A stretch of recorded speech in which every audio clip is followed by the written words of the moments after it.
Muy buenos días. Hoy martes 9 de noviembre, dedicación de la Basílica de San Juan del Laterano en Roma. Vamos a reflexionar con el Evangelio de San Juan, el capítulo 2, los versículos 13 al 22. Cuando se acercaba la Pascua de los judíos, Jesús subió a Jerusalén y encontró en el templo a los vendedores de bueyes, ovejas y palomas y a los cambistas en sus puestos. Haciendo un látigo con cuerdas, echó a todos fuera del templo con las ovejas y los bueyes.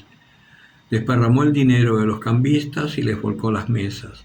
Y dijo a los que vendían palomas: «Quitad esto de aquí, no hagáis de la casa de mi padre una casa de mercado». Sus discípulos acordaron de que estaba escrito: «El celo por tu casa me devorará». Los judíos entonces le replicaron diciéndole: «¿Qué señal nos muestras para obrar así?». Jesús les respondió: «Destruid este templo y en 3 días lo levantaré». Los judíos le contestaron: 46 años se han tardado en construir este santuario, ¿y tú lo vas a levantar en 3 días? Pero él hablaba del santuario de su cuerpo. Cuando resucitó, pues, de entre los muertos, se acordaron sus discípulos de que había dicho eso, y creyeron en la Escritura y en las palabras que había dicho Jesús. Palabra del Señor. Junto con la dedicación de la Basílica de San Juan en el Laterano en Roma, se decretó el Día Internacional de la Iglesia.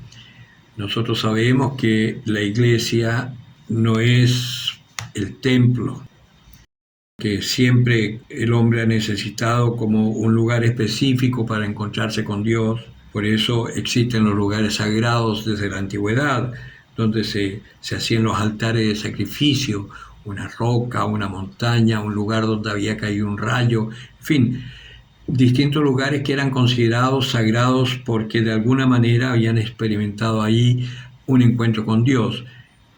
Y así es como surgen los primeros templos. Por ejemplo, el lugar donde Moisés se encontró esta zarza ardiente, hay un monasterio de Santa Catalina, creo que se llama, a los pies del monte Sinaí, donde curiosamente existe la única zarza de toda esa región, que es muy extraño.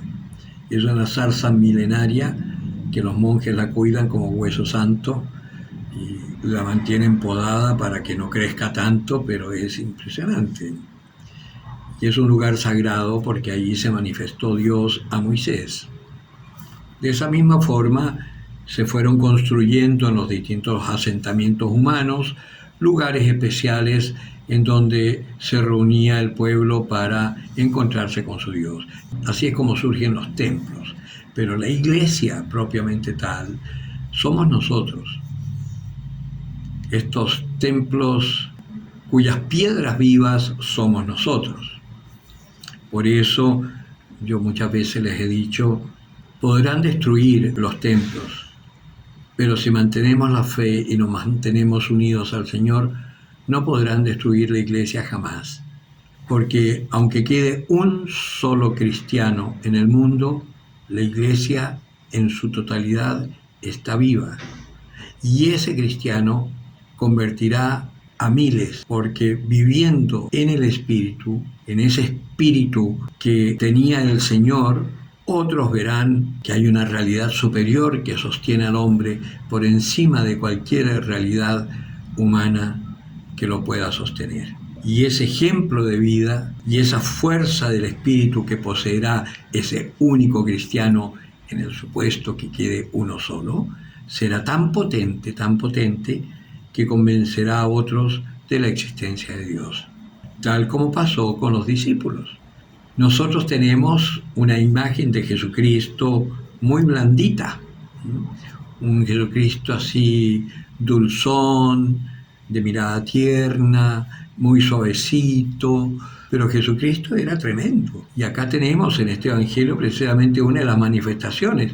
El celo por la casa no solamente le hace decir a la gente: ustedes están adulterando mi casa, no. agarra látigo, agarra latigazos a la gente, da vuelta a la mesa a los cambistas, echa fuera a los vendedores de animales. O sea, es un hombre que tiene fuerza, que tiene potencia. Eso para que vayamos dándonos cuenta que los cristianos que somos así como tan frunciditos y tan modositos, no tenemos nada de cristiano. El cristiano lucha por su fe para manifestar el amor de Dios. Cuando Jesucristo hace esa acción, los discípulos se acuerdan que la Escritura decía: el celo por tu casa me devorará. Es decir, la acción de Cristo junto con las palabras es lo que convence a los discípulos que es el Mesías. Y cuando dice destruid este templo, porque llegan, por supuesto, imagínense la jerarquía que lo tenía todo establecido y tenían organizado todo, la venta de los animales para los sacrificios, los cambistas para cambiar las monedas del imperio por la moneda propia de Israel que se usaba para el templo, porque Israel era la única provincia del imperio que tenía moneda propia. Y no funcionaba el templo sino con la moneda judía. Cuando vienen estos fariseos, que Jesucristo de alguna manera le está destruyendo el negocio, vienen y dicen: ¿con qué autoridad haces esto? Y Jesús no les responde con qué autoridad, simplemente le dice: destruid este templo y en 3 días lo restauraré. Ellos dicen: este está chiflado. Pero claro, Jesucristo hablaba de la muerte que iba a sufrir, porque precisamente estos judíos iban a buscar matarle porque les estaba destruyendo todo ese encatrado religioso que se habían armado ellos para su propio beneficio, pero que en el fondo no beneficiaba a nadie, porque la misión real del judío era mostrarle al mundo la existencia de Dios. En cambio, ellos habían quedado en su forma, que es un poco lo que nos pasa con la iglesia hoy. También Jesucristo está furioso con eso y por eso la iglesia se está quedando vacía y la gente cada vez cree menos en la iglesia. Tenemos la misión entonces de poder vivir así, intensamente nuestra fe, no con medias aguas, porque el mundo está necesitando escuchar una palabra de vida. El mundo está necesitando ver cristianos que actúan coherentemente. Ahora que en Chile vienen las elecciones, yo insisto, no podemos votar por candidatos que no respeten la vida y que en el fondo son anticristianos, porque estaríamos votando por el enemigo, dándole carta abierta para que nos destruyan todos. No podemos votar por candidatos que estén en pro del matrimonio homosexual y que digan que es legal que una persona se sienta transgénero. No, eso es una enfermedad, hay que sanarla. Hay un problema psicológico ahí. No es que haya una mujer en cuerpo de hombre o un hombre en cuerpo de mujer. Eso es una estupidez.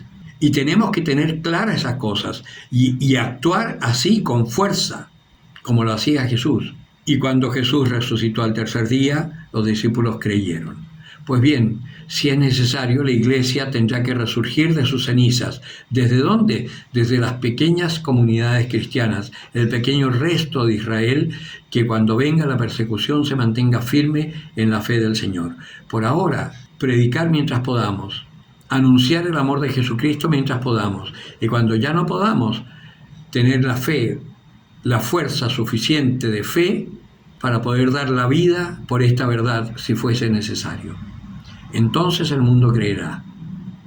Y de la sangre de los mártires resurgirá una iglesia fuerte que pueda hacer caer, como hizo caer al Imperio Romano, hacer caer a este imperio de muerte que se está imponiendo ahora, que nos mantiene divididos y angustiados, y donde lo que impera es el odio y el resentimiento, y se habla de tolerancia cuando no se tolera nada, se habla de respeto cuando no se respeta nada. Impunemente los canallas, los violentistas pueden destruir, romper, y los políticos corruptos los defienden y exigen su libertad. Estamos en un mundo que está absolutamente trastornado y los cristianos somos los que tenemos que llevar la coherencia y la verdad para cuando el hombre que se va a encontrar, esos mismos que apoyaron a estos descriteriados vendidos al demonio, estén decepcionados al ver que no responden para nada lo que prometieron, los cristianos somos los que tenemos la misión de llevarlos a la esperanza, de llamarlos a encontrarse con Dios y a confiar en Dios. y allí se restaurará el mundo nuevamente. Una vez más, los cristianos seremos los agentes de cambio, de amor, de paz y de orden para la humanidad. Por eso mantente firme en tu fe y pídele al Señor que te dé la gracia del Espíritu Santo para perseverar aún en medio de las tribulaciones. El que tenga oídos para oír, que oiga.